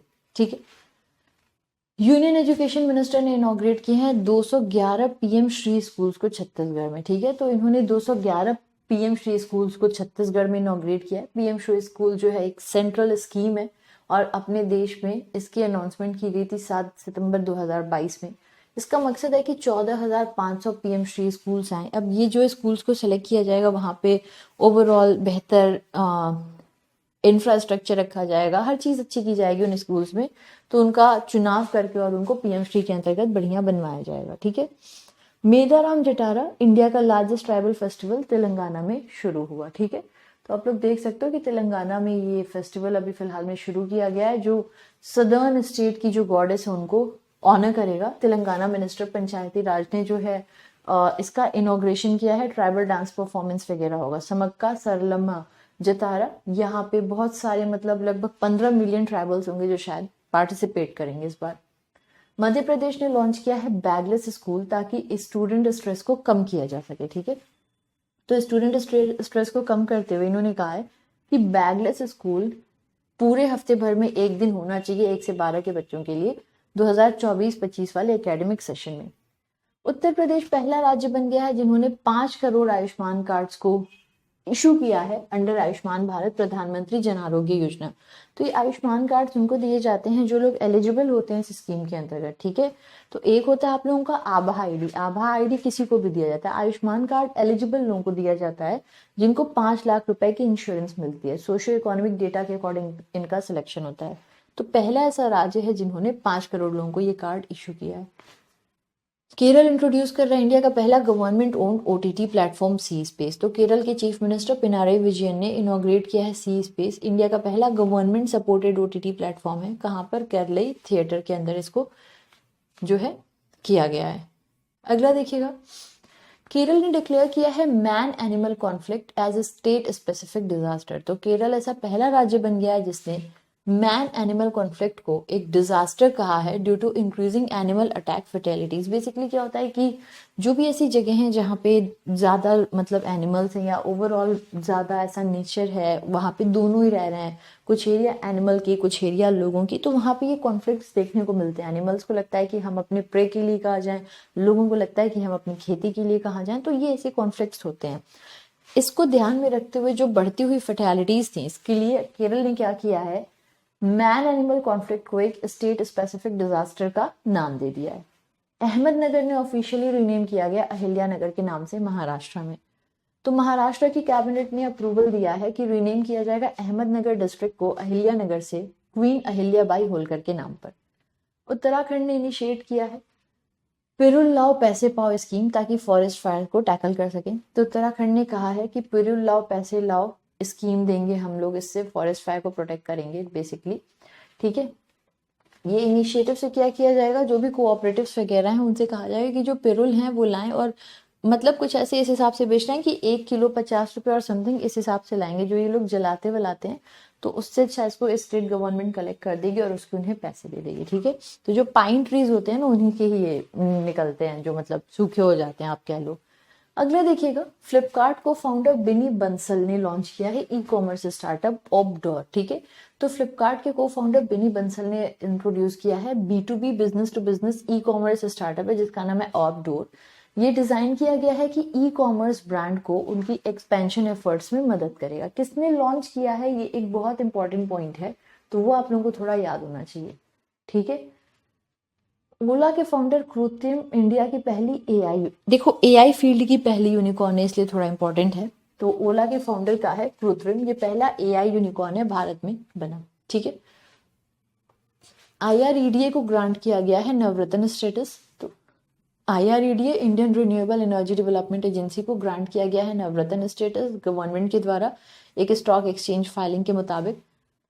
ये जो डेजिग्नेशन है ये रेस करेगा जो टोटल नंबर नवरत्न पब्लिक सेक्टर एंटरप्राइज है, पब्लिक सेक्टर यानी कि जो सरकारी नवरत्न है उनको 17 कर देगा टोटल। नवरत्न जो ऑथोराइज होते हैं ये इन्वेस्ट कर सकते हैं 1000 करोड़ रुपए तक, okay.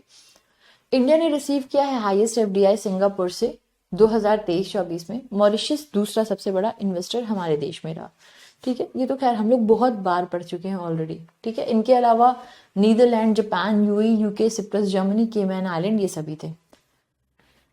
Visakhapatnam port leads in marine product shipment, ठीक है। तो विशाखापट्टनम पोर्ट जो है ये जो मरीन प्रोडक्ट शिपमेंट है इसमें सबसे आगे जो है वो है Visakhapatnam. 53rd GST council meeting की रिकमेंडेशन आई है। अब इसको अभी अपन रहने देते हैं, ठीक है। जो लेटेस्ट आई होगी कमीशन की रिपोर्ट या जो उनकी आई है सजेशंस उसको हम लोग कर लेंगे, ठीक है। RBI prolong payment infrastructure development scheme bye 2 years till December 2025। ये एग्जाम में ऑलरेडी आ भी चुका है, ठीक है। तो रिजर्व बैंक ऑफ इंडिया ने डिसाइड किया है कि एक्सटेंड करेंगे payment infrastructure development fund additional 2 years के लिए। 2021 में लाया गया था 3 साल के लिए। इसका मकसद होता है पेमेंट एक्सेप्टेंट इंफ्रास्ट्रक्चर को बेहतर कर सके, उसी को इन्होंने कहा कि हम 2 साल के लिए और इसको क्या कर रहे हैं बढ़ावा देंगे, ठीक है। नेक्स्ट देखिएगा, इसमें हाँ ये लोग क्या करते हैं point of sale terminals Tier 3 से Tier 6 सिटीज में ज्यादा से ज्यादा लगाया जाता है, ताकि जो एक्सेप्टेंस है मर्चेंट्स के द्वारा पेमेंट ऑनलाइन पेमेंट्स की वो और ज्यादा बढ़ सके। नेक्स्ट है RBI ने डिजिग्नेट किया है SBI, HDFC, ICICI को DSIP के तौर पर, ठीक है। तो अभी फिलहाल में फिर से इनको डिजिग्नेट कर दिया गया है DSIP। यही तीन हमारे देश में तब से DSIP हैं, 2016 से शायद तब से यही चल रहे हैं। 2017 में ऐड कर दिया गया था HDFC को, तब से यही तीनों हैं DSIP में। DSIP में क्या होता है कि ज़्यादा बड़े बैंक्स होते हैं तो इनके ऊपर ज़्यादा रिस्पॉन्सिबिलिटीज़ होती हैं, इसलिए इनको कहा जाता है कि आप जो CET है वो थोड़ा ज़्यादा अपने वहाँ पर मेंटेन करो, डिपेंडिंग आप किस बकेट में हो। तो ICICI बकेट 1 है, HDFC 2 में है और SBI 4 में है, ठीक है।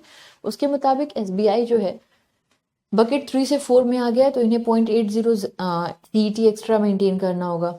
HDFC 1 से 2 में आ गया तो 0.60 करना होगा, और आपका जो ICICI है वो वही CET रिक्वायरमेंट उसकी सेम रहेगी 0.20% की, ठीक है। अगला देखिए, इंडियन ओवरसीज बैंक ने इंट्रोड्यूस किया है saving account portability online scheme. तो public sector bank Indian Overseas Bank ने इंट्रोड्यूस किया है saving account portability online scheme, ताकि सिंप्लीफाई कर सके process of transferring saving account for customer who move to different location, ठीक है। तो ये क्या कर सके कि जो ट्रांसफर करना होता है ना सेविंग अकाउंट कस्टमर्स के लिए वो आसान कर देगी। तो ये लॉन्च करने वाली बैंक कौन सी है वो एक पॉइंट आप लोग याद रखिएगा। स्मॉल फाइनेंस बैंक ने लॉन्च किया है small bank empowering big dream. तो जो जितने भी स्मॉल फाइनेंस बैंक हैं इनकी अपनी टैगलाइन होती है कस्टमर्स को अट्रैक्ट करने के लिए। इन्होंने एक कॉमन टैगलाइन, जैसे सबकी अपनी AU की अलग है, कैपिटल की अलग है, उत्कर्ष की अलग है, इन्होंने कॉमन टैगलाइन भी लॉन्च कर दिया उसके साथ ही साथ में, ठीक है।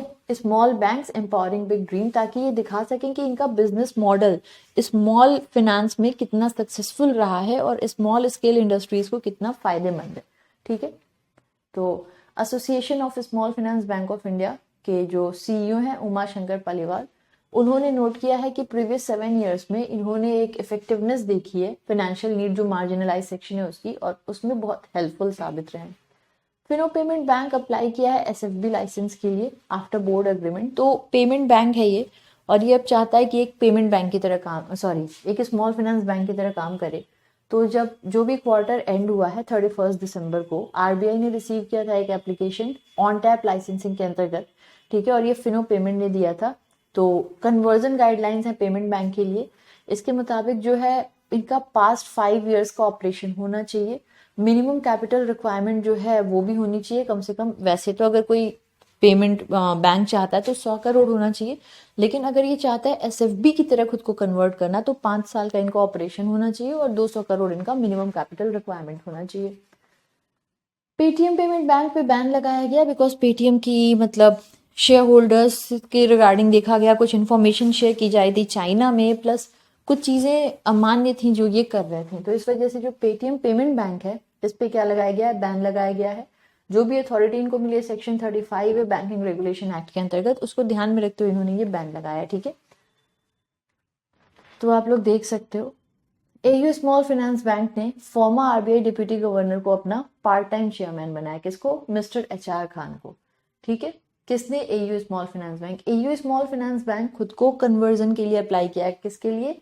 यूनिवर्सल बैंक के कन्वर्जन के लिए। कर्नाटका बैंक ने अनवील किया है भारत का कर्नाटका बैंक कैंपेन ताकि सेंटेनियल एनिवर्सरी को मना सके। तो कर्नाटका बैंक ने लॉन्च किया अपना सेंटेनरी कैंपेन भारत का कर्नाटका बैंक ताकि कॉमेमोरेट कर सके अपने 100 years of service in banking. जो कैंपेन है ये एग्जीक्यूट किया जाएगा जॉइंटली हवस मीडिया इंडिया और हवस वर्ल्ड वाइड इंडिया के द्वारा। सिडबी ने इंट्रोड्यूस किया है प्रभाव, एक impact study of the fund of funds for startups, ठीक है। तो जो सिडबी है इन्होंने अनवील किया है impact assessment report fund of funds for startup known as Prabhav. Shri S Raman chairman और managing director SIDBI, SP Singh chief general manager, ये सभी लोग इसके दौरान क्या थे? प्रेजेंट थे, ठीक है। अगला देखिएगा, आरबीआई ने अप्रूवल दे दिया है अमेजोन को कि ये अमेजोन पे को कि ये अब एक पेमेंट एग्रीगेटर की तरह से काम कर सकते हैं। नाम याद रखिए बस, बिकॉज पेमेंट एग्रीगेटर का लाइसेंस बहुत सारी फर्म्स को मिला है, तो बस ये याद रखिए कि हाँ अमेजोन पे को भी ये सिमिलर एक लाइसेंस मिला था। सेबी ने T+O सेटलमेंट प्लान बोला है कि ये बिगिन किया जाएगा ऑप्शनल बेसिस पे मार्च 28 से। तो सेबी की जो चेयरपर्सन है इन्होंने कहा T+O यानी कि उसी दिन, जैसे क्या होता है कि मान लो इन जनरल जैसे कोई सर्टिफिकेट ऑफ डिपॉजिट कोई चीज खरीद रहा है, ठीक है, तो T+1 होता है, यानी आपने जिस दिन किया है उससे लेके एक और दिन में पूरी सेटलमेंट होती है। इन्होंने कहा ऑप्शनल बेसिस पे T+0 रहेगा, यानी सेम डे सेटलमेंट किया जाएगा, ठीक है। अभी इंडियन मार्केट जो है ये T+1 बेसिस पे चलता है, ठीक है, और ग्लोबल मार्केट T+2 पे होता है, लेकिन अब इसको कम करके T+0 बेसिस पर आएंगे, ओके। LIC, GIC, RE और न्यू इंडिया को DSII, जैसे DSIB होता है सिस्टमिकली इंपॉर्टेंट बैंक्स, वैसे सिस्टमिकली इंपॉर्टेंट इंश्योरर्स होते हैं, और ये किताब दिया गया है इन तीनों को। किसने बताया है? अब DSIB RBI देता है, ये कौन देता है? ये IRDAI देता है, ठीक है, तो वो आप लोग देख सकते हो, ओके। जिम्बाब्वे ने इंट्रोड्यूस किया है नया गोल्ड बैक्ड करेंसी जिग, ठीक है। तो जिम्बाब्वे ने लॉन्च किया एक नया गोल्ड बैक्ड करेंसी जिसका नाम है जिग, जिम्बाब्वे गोल्ड, ताकि अपनी इकोनॉमी को स्टेबलाइज कर सके। पिछले 25 सालों से यहाँ की बहुत ही मतलब ट्रबल्ड इकोनॉमी है, उसको स्टेबलाइज करने के लिए इन्होंने अभी एक नई करेंसी को लॉन्च किया है। HDFC बैंक पहला प्राइवेट लेंडर है जिसने स्टैब्लिश किया है ब्रांच कवराती आइलैंड पर, ठीक है। तो ये बैंक की एंट्री भी करा दिया है लक्षद्वीप रीजन में, और ये पहला ऐसा प्राइवेट बैंक है जिसने अपनी ब्रांच को लक्षद्वीप के कवराती आइलैंड पर ओपन किया है। SBI इनॉग्रल बैंक बन गया है जिसने ज्वाइन किया इंटरनेशनल बुलियन एक्सचेंज को ट्रेडिंग और क्लियरिंग मेंबर की तरह, ठीक है। तो ये इंटरनेशनल बुलियन एक्सचेंज है, ठीक है, बुलियन की ट्रेडिंग के लिए बेसिकली इसको SBI ने ज्वाइन किया है, और ज्वाइन किया है ट्रेडिंग कम क्लियरिंग मेंबर के तौर पर, ठीक है।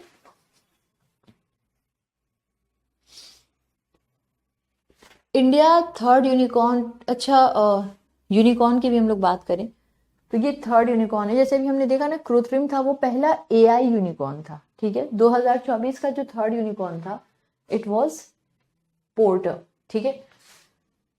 तो पोर्टर बेसिकली लॉजिस्टिक का काम करता है ना। तो अभी फिलहाल में यही पोर्टर को यूनिकॉर्न बनाया गया है, यूनिकॉर्न अचीव किया है, $1 बिलियन की कंपनी हो चुकी है, इसके साथ ही साथ ये अब एक यूनिकॉर्न बन चुका है, ठीक है।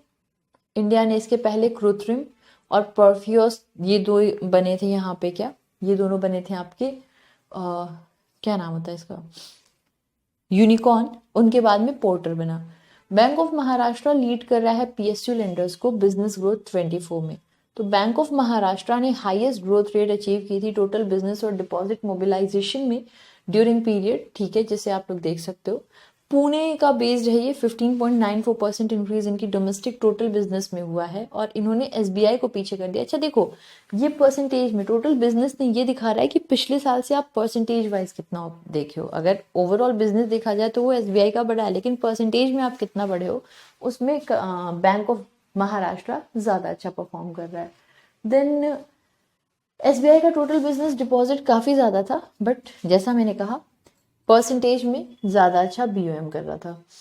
आरबीआई ने लॉन्च किया है प्रवाह पोर्टल, रिटेल डायरेक्ट ऐप और फिनटेक रिपोजिटरी जीसेक के लिए। तो इन्होंने 3 सिग्निफिकेंट इनिशिएटिव्स लॉन्च करी थी। अब जरा इन तीनों को देख लेते हैं फटाफट से, क्या क्या था इन्होंने लॉन्च किया था। अच्छा लिखा नहीं है क्या, आगे देख लेते हैं अभी हम लोग उसके बारे में, ठीक है। तो इन्होंने क्या क्या लॉन्च किया था, प्रवाह पोर्टल लॉन्च किया था, रिटेल डायरेक्ट ऐप था कि अगर कोई गवर्नमेंट सिक्योरिटी में इन्वेस्ट करना चाहता है तो वो रिटेल डायरेक्ट ऐप से कर सकता है। फिनटेक रिपोजिटरी, जहाँ पे फाइनेंस टेक्नोलॉजी वाली जितनी भी कंपनी है उनसे रिलेटेड सारी की सारी इंफॉर्मेशन एक जगह रहेंगी, ठीक है। SEBI honoured with best conduct of business regulator award. तो एशियन बैंकर के द्वारा, जो सेबी जो हमारे देश में कैपिटल मार्केट को रेगुलेट करता है, इनको ऑनर किया गया है best conduct of business regulator award से, ठीक है, एशिया पैसिफिक रीजन में एशियन बैंकर के द्वारा। सेबी के whole time member Kamlesh Chandra ने इसको एक्सेप्ट किया था, ठीक है। अच्छा यहाँ पे देखिए एक चीज लिखी हुई है कि 2021 में इंडिया ने शुरू किया था इम्प्लीमेंट करना T+1 सेटलमेंट सिस्टम, जो कि बाद में पूरी पहले ऑप्शनल था लेकिन फिर ये पूरी तरह से हो गया था ऑपरेशनल जनवरी 2023 से। तो ये पूछा जा सकता है कि कब से इसको शुरू किया गया है, ठीक है। तो वो जरा आप लोगों को एक आइडिया होना चाहिए, okay.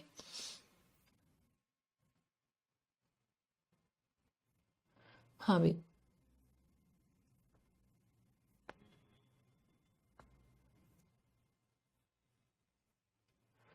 1 second, okay, very sorry. अगला देखिएगा, आरबीआई ने अनाउंस किया है launch third global hackathon harbinger का, ठीक है। तो जैसे आप लोग देख सकते हो कि जो आरबीआई है ये होस्ट कर रहा है थर्ड ग्लोबल हैकेथन, जिसका टाइटल है हार्बिंगर, ठीक है, इनोवेशन फॉर ट्रांसफॉर्मेशन। इस साल का जो हैकेथन है ये एड्रेस करेगा 2 main themes, zero financial fraud and being दिव्यांग फ्रेंडली, इसके ऊपर। पहले 2 एडिशन 2022 और 23 में हुए। Inaugural edition 2021 innovation for transformation focus किया था स्मार्टर डिजिटल पेमेंट्स पर, ठीक है। तो ये हैकेथन होता है, हैकेथन में इन लोगों को जो है ऑनलाइन कोडिंग करनी होती है, अलग अलग समस्या दी जाती है, उस पर लोग कोडिंग करते हैं कि हाँ इसको आप कैसे डील करोगे, ठीक है। That is only hackathon. RBI ने रिसीव किया है risk manager of the year award 2024 London based central banking से, ठीक है। तो जैसे आप लोग देख सकते हो कि जो आरबीआई है इन्होंने risk manager of the year का अवार्ड रिसीव किया है सेंट्रल बैंकिंग लंदन से, जो भी रिस्क कल्चर है उसको इन्हांस करते हुए, मतलब रिस्क कल्चर कैसे उसको जल्दी से जल्दी आप एसेस कर सकते हो उसके लिए। और इन्होंने नया enterprise wide risk management framework launch किया था कि भाई आप कैसे रिस्क को बेहतर मैनेज कर सकते हो, इसके लिए एक फ्रेमवर्क आया था। ये सब कुछ ध्यान में रखते हुए इन्हें risk manager of the year award मिला है, ठीक है। आरबीआई ने इंट्रोड्यूस किया है सार्क करेंसी स्वैप फ्रेमवर्क 2024 से 27 का। तो सार्क इज बेसिकली ये कंट्रीज होती हैं south Asian association for regional corporation. तो इनके लिए जो है करेंसी स्वैप फ्रेमवर्क लाया गया है, ठीक है, 2024 से 27 का। इसका जो टोटल कॉर्पस है वो है $250 बिलियन का। इंपॉर्टेंट है, पूछे जा सकते हैं, ठीक है। अवार्ड एंड ऑनर से देख लेते हैं। तो मिनिस्ट्री ऑफ यूथ अफेयर और स्पोर्ट्स ने अनाउंस किया है राष्ट्रीय खेल प्रोत्साहन पुरस्कार 2023, ठीक है। देखिए, मिनिस्ट्री ऑफ यूथ अफेयर्स ने अनाउंस किया है Rashtriya Khel Protsahan Puraskar. Odisha mining corporate limited encouragement to sports जीती है। अवार्ड को प्रेजेंट किया गया है प्रेसिडेंट मुर्मू जी के द्वारा और ये ऑनर करेगा ऑर्गेनाइजेशन और इंडिविजुअल को उनकी कंट्रीब्यूशन के लिए। दिल्ली और बेंगलुरु ने जॉइंटली क्लिंच किया है बेस्ट एयरपोर्ट अवार्ड। बेंगलुरु और दिल्ली ने अभी फिलहाल में जॉइंटली रिसीव किया है best airport award, fourth Wings India award in civil aviation sector. Tableau presented by ministry of culture has won first prize at Republic Day. अब ये बहुत ही पुरानी खबर है, 26 जनवरी की बात हो रही है, ठीक है। एक बार देख लेते हैं, बाई चांस है तो एटलीस्ट आप लोग कर सकोगे, वो नहीं रह जाएगा, मलाल नहीं होगा। तो बेसिकली जो मिनिस्ट्री ऑफ कल्चर के द्वारा टैब्लू प्रेजेंट करते हैं ना रिपब्लिक डे परेड में, तो इन्होंने जो प्रेजेंट किया था उसको फर्स्ट प्राइज दिया गया था, ठीक है। बेसिकली इन्होंने एनामॉर्फिक टेक्निक का यूज किया था और भारत के कल्चरल हेरिटेज को दिखाया जा रहा था। ओके, पद्म अवार्ड का अनाउंसमेंट किया गया। इससे अभी रहने देते हैं बेटा, इतना ये नहीं पूछना चाहिए, जहां तक मेरी नॉलेज है नहीं पूछना चाहिए वो। ओके चलो आगे आ जाते हैं इधर। हाँ भाई, farmer Bihar chief minister Karpoori Thakur को अवार्ड किया गया भारत रत्न पोस्टमसली, ठीक है। तो भारत रत्न का सम्मान इससे सम्मानित किया गया है किनको, बिहार के चीफ मिनिस्टर कर्पूरी ठाकुर को, ठीक है। सोशलिस्ट लीडर थे और बिहार के चीफ मिनिस्टर भी थे। इनको 49th रेसिपेंट है इस हाईएस्ट सिविलियन अवार्ड के, और ऐसे 15वें व्यक्ति हैं जिन्हें मरणोपरांत ये पुरस्कार मिला है। Names of Indira and Nargis drop from national film award. तो Indira Gandhi award for best debut film of a director और Nargis Dutt award for best feature film और नेशनल इंटीग्रेशन, इनको दोनों को रीनेम कर दिया गया है कमिटी फॉर रैशनलाइजेशन के सजेशन पर। इंदिरा गांधी अवार्ड को अब कहा जाएगा best debut film of a director और इसके प्राइज मनी को 3 लाख कर दिया गया है। एडिशनली इस अवार्ड को कंबाइन किया जाएगा best film on social issues से। फिर best film on environment conservation preservation ये ऑफर करेगा 2 लाख। दादा साहेब फाल्के अवार्ड के भी प्राइस को 10 लाख से 15 लाख बढ़ा दिया गया। ये बहुत इंपॉर्टेंट पॉइंट्स है बेटा, क्योंकि ये क्वेश्चन डायरेक्ट आते हैं कि इस प्राइज मनी में कितना ऐड कर दिया गया, कितना और हो गया है, ठीक है।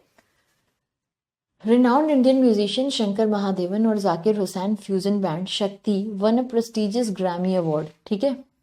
तो शंकर महादेवन और जाकिर हुसैन ने best global music album Grammy award जीता है दिस मूवमेंट के लिए। ओके,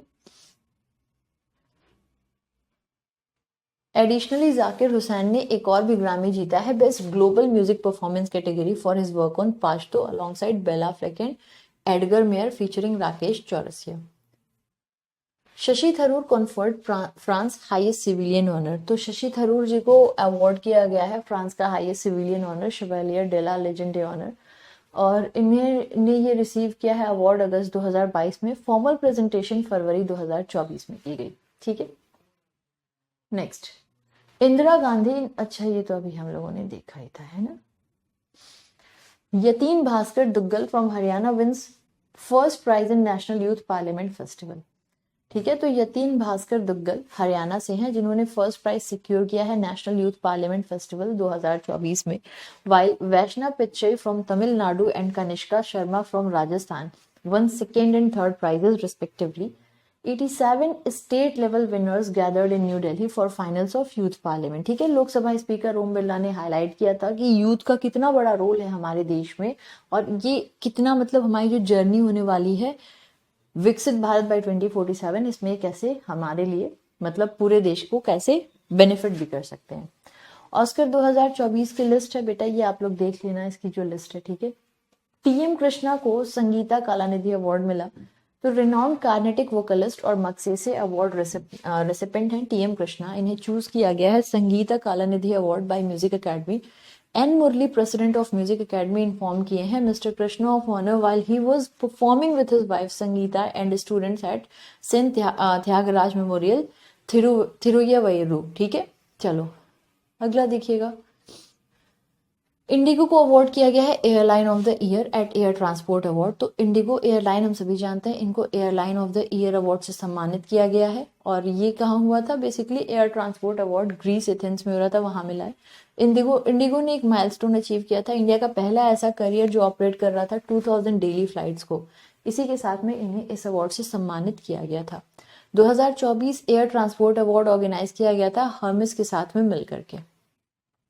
मिशेल टाला ग्रांट को अवार्ड किया गया 2024 का एबेल प्राइज। तो एबेल प्राइज बहुत ही बड़ा प्राइज माना जाता है, ठीक है। अभी फिलहाल में जो है ये अवार्ड किसको दिया गया, वो मतलब मैथमेटिक्स के फील्ड का नोबेल प्राइज इसको कंसिडर करते हैं। Basically Norwegian academy of science और लेटर्स ने चूज किया है मिशेल टाला grand French national centre for scientific research की पेरिस में कि इन्हें एबल प्राइज दिया जाएगा। इनकी जो भी कंट्रीब्यूशन है प्रोबेबिलिटी को लेकर वो उस चीज ध्यान में रखते हुए दिया गया है। Palestinian journalist covering Gaza awarded 2024 UNESCO गुलर्मो कानो वर्ल्ड प्रेस फ्रीडम प्राइज। ठीक है, तो फलस्तीनियन जर्नलिस्ट हैं जो कवर कर रहे हैं गाजा कॉन्फ्लिक्ट को, इन्हें अवार्ड किया गया 2024 का यूनेस्को गुलर्मो कानो वर्ल्ड प्रेस फ्रीडम प्राइज, जैसा कि रिकमेंड किया गया था international jury of media professionals के द्वारा। छत्तीसगढ़ एक्टिविस्ट आलोक शुक्ला को गोल्डमैन प्राइज दिया गया है for leading Hasdeo Anand movement. तो आलोक शुक्ला जो कि कन्वीनर है छत्तीसगढ़ बचाओ आंदोलन के, इन्हें गोल्डमैन एनवायरमेंटल प्राइज मिला है जिसको ग्रीन नोबल भी कहते हैं। इन्हें रिकॉग्नाइज किया गया था इनका जो भी एफर्ट्स है सेफ गार्ड करने में हसदेव अरांड को, ठीक है, और इसको ध्यान में रखते हुए इन्हें अवार्ड मिला है। पुलित्जर प्राइज की अनाउंसमेंट की गई है। Pulitzer overseen by Columbia University in New York attracted significant attention this year amidst student protest in Gaza conflict. ठीक है, असम की पूर्णिमा देवी बर्मन को green Oscar Whitley gold award मिला। तो आप लोग देख सकते हो कि पूर्णिमा देवी बर्मन वाइल्ड लाइफ बायोलॉजिस्ट हैं असम से, इन्हें प्रेस्टिजियस विटली गोल्ड अवार्ड मिला जिसकी वर्थ है GBP 100,000। ठीक है, ये अवार्ड सेरेमनी हुई थी रॉयल जियोग्राफिकल सोसाइटी, वहां पर इन्हें मिला है। जो अवार्ड ये रिकॉग्नाइज करता है grass root conservation leaders from around the globe. Doctor बर्नमन को ऑनर किया गया था जो भी इनका एफर्ट है एंडेंजर्ड ग्रेटर एडजुटेंट स्टॉक को बचाने में, वेटलैंड हैबिटेट में, वो चीज ध्यान में रखते हुए इन्हें अवार्ड दिया गया था।